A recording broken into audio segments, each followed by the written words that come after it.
YCP శాసనసభ పక్ష సమావేశం ఇవాళ జరగనుంది. ఏపీ మాజీ సీఎం జగన్ అధ్యక్షతన వైసీపీ కేంద్ర కార్యాలయంలో మధ్యాహ్నం 3 గంటలకు ఈ సమావేశం జరగనుంది. ఇక ఈ సమావేశంలో వైసీపీ ఎమ్మెల్యేలు, ఎమ్మెల్సీలతో సమావేశం కానున్నారు.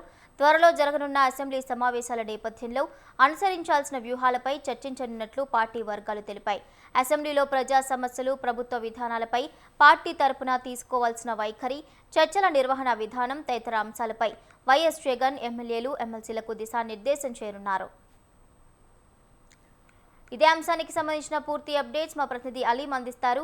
Aleem, good morning Bhavani. ఆంధ్రప్రదేశ్ శాసనసభ శాసన మండలి సమావేశాలు ఏపీ ఏదైతే ఎలగపూడి సచివాలయం ప్రాంతంలో జరుగుతున్నాయి. ఈ నేపథ్యంలో నిన్న ఉభయ సభలను ఉద్దేశించి కూడాను గవర్నర్ ప్రసంగం జరిగింది. ఈ కార్యక్రమంలో వైఎస్ఆర్సీపీ శాసన మండలి సభ్యులు, అలాగే శాసన సభ్యులతో పాటు వైఎస్ఆర్సీపీ అధినేత మాజీ ముఖ్యమంత్రి వైఎస్ జగన్మోహన్ కూడా పాల్గొన్నారు. అయితే కేవలం 15 నిమిషాలు మాత్రమే ఆయన సభలో ఉండి ఏదైతే లా అండ్ ఆర్డర్ రాష్ట్రంలో అస్సలు బాగోలేదని, అలాగే ప్రభుత్వ మెడికల్ కాలేజీలు ప్రైవేటీకరణ విషయంలో కావచ్చు, అలాగే ల్యాండ్ టైటిలింగ్ యాక్ట్ తమ ప్రభుత్వం తీసుకొచ్చిన దాన్ని వీరేదో చేస్తున్నట్టుగా అడావుడి చేయటం, అలాగే హోం మంత్రిత్వ శాఖ ఆధ్వర్యంలో నడుస్తున్న లా అండ్ ఆర్డర్ పూర్తిగా వైఫల్యం చెందిందని, చాలా ప్రాంతాల్లో కూడాను ఇబ్బందికర పరిస్థితులు తలెత్తాయని చెప్పి కూడా పెద్ద ఎత్తున స్లోగన్ చేస్తూ కూడా అసెంబ్లీని బాయ్కాట్ చేసి బయటకు రావడం జరిగింది.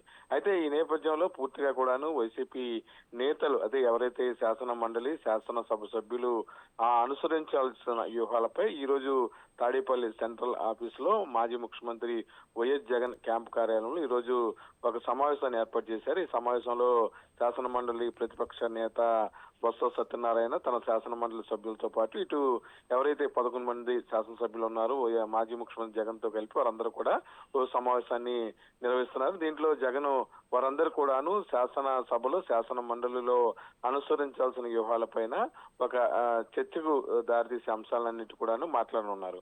అయితే తిరిగి రెండోసారి ఆయన అసెంబ్లీకి వెళ్తారా? ప్రస్తుతం అసెంబ్లీలో డిజిటల్ అటెండెన్స్ అనేది ప్రభుత్వం అమల్లో తెచ్చిన నేపథ్యంలో తిరిగి రెండోసారి అసెంబ్లీకి వెళ్ళాలా, లేకపోతే ఆ పార్టీ స్ట్రాటజీ ఏంటనే దాని మీద కూడా ఈ రోజు సుదీర్ఘంగా తన సహచర శాసనసభ్యులతో, శాసన మండలి సభ్యులతో మాజీ ముఖ్యమంత్రి వైఎస్ జగన్మోహన్ రెడ్డి చర్చించనున్నారు.